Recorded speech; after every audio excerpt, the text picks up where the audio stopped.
Hi friends, ఏపీలో రాష్ట్ర మహిళలందరికీ ఆదర్పే శుభవార్త. రాష్ట్ర ప్రజలందరికీ కూడా ఈ స్కీమ్స్ అయితే అమల్లోకి అయితే వస్తున్నాయి. మరి వైఎస్ఆర్ చేత డబ్బులు అయితే 18,750 రూపాయలు ఎప్పుడు ఇస్తున్నారు అనేసి ఎదురు చూస్తున్నారు. కొంతమందికి పడ్డాయండి. 7 జిల్లాల వరకు ఏప్రిల్ 26వ తేదీ శుక్రవారం అయితే పడ్డాయి. కొంతమందికి పడట్లేదు. మరి ఎందుకు పడట్లేదు తెలుసుకునే ముందు లైక్ చేయండి, షేర్ చేయండి. అలాగే కొన్ని స్కీమ్స్ అయితే అమల్లోకి అయితే వస్తున్నాయండి. తెలుసుకునే ముందు కొన్ని పెంచారు కూడా. మరి 5 ఏళ్లలో ఎంత డబ్బు పడుతుంది తెలుసుకుందాం. ఇక ప్రతి ఒక్కరైతే ఇక ఎన్పిసి లింక్స్ అయితే చేసుకోవాలండి. Phone number, Aadhaar card, phone number link చేసుకుంటేనే మీకు ఈ వైఎస్ఆర్ చేత డబ్బులు, మిగతా స్కీమ్స్ డబ్బులు అనేది పడబోతున్నాయి. ఇక మరి తెలుసుకున్నామండి.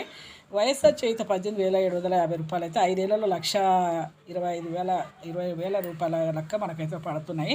కొంతమందికి 7 జిల్లాలకి ఇప్పుడు పడలేదు అన్నారు. ఇప్పుడు మరి కొన్ని జిల్లాల పేర్లు అయితే చదువుతారు. నంద్యాల, కాకినాడ, నెల్లూరు, ప్రకాశం, చిత్తూరు, అల్లూరు సీతారామరాజు ఈ జిల్లాలో అయితే ఖచ్చితంగా అయితే పడతాయండి. మీరు 1902 కాల్ చేసి కనుక్కోండి. మీకు ఏ కారణం చెప్పిన పర్లేదు. మరి కాల్ వెయిట్లో పెట్టి చెప్తారు. అలాగే డ్వాక్రా మహిళలకు 0 వడ్డీ లెక్క కూడా మీరు 3 లక్షలు అయితే అందిస్తున్నారు.